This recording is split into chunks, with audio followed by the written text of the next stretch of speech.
Hello friends, welcome to my channel, myself Parag Zambulkar. In last videos, we have seen array data type. Array is collection of data elements of same type. But whenever we have to collect data elements of different type, then we have to use record. Simple example, if you take then in C++ language, structure that we use are of type record. Our classes that we define in object-oriented programming languages are also of type record. So simple example that we can see, this is a structure and here we can have elements of different data types. We can have integer, floats, characters. So in this example you can see this is integer variable and it is structure variable. So basically it is a nested structure. If we have to define record, so record can be defined like this.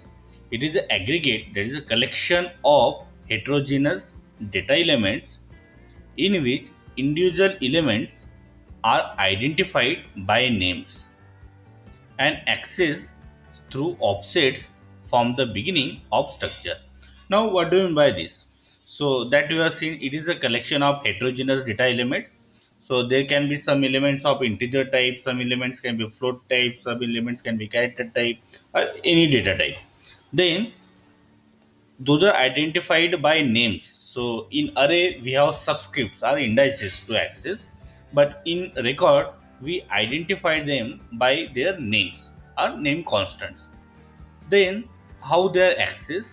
So every field. So these are called as a field. So this is one field. This is another field. So every field has a offset. Offset in the sense it is the value or distance from the beginning address. So for this structure, from the beginning address, how much distance or what is the difference between address of this and the beginning address of this structure? That is the offset.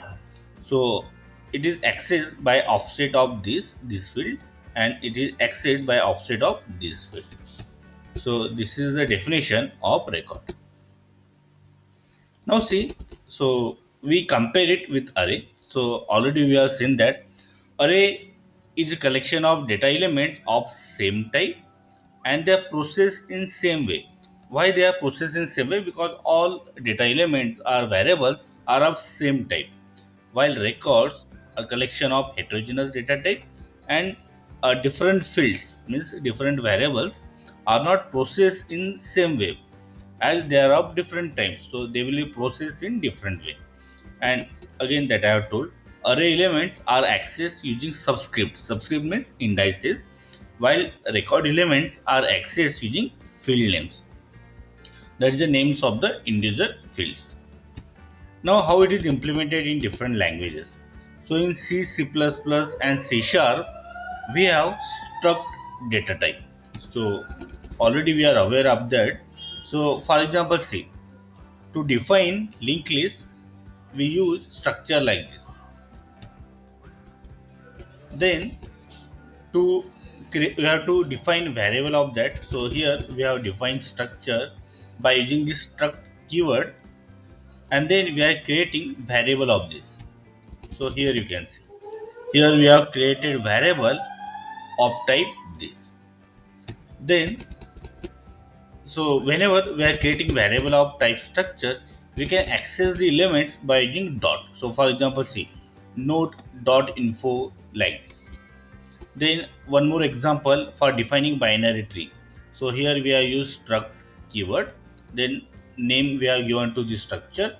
Here there are three fields. One is info. Then this is a nested structure. So pointer to the left child and pointer to the right child.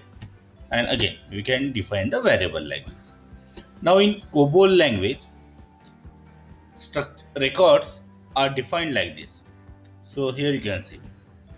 So this is the one record and it has two fields. This is one field and this is another field.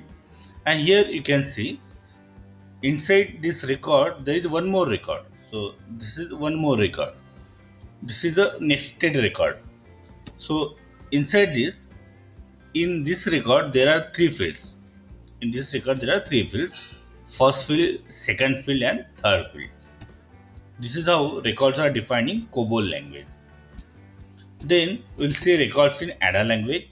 So here we'll see two examples. So this is the one record. This is the second record.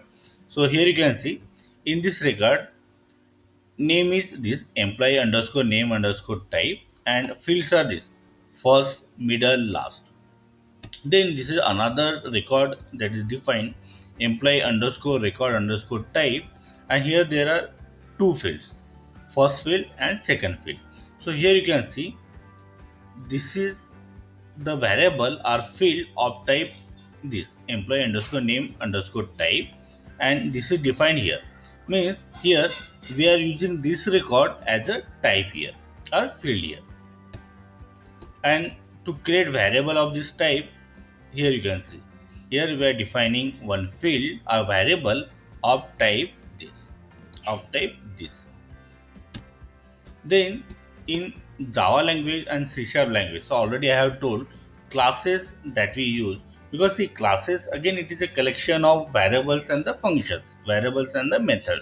So variables we have of different type, so that's why classes is again example of record.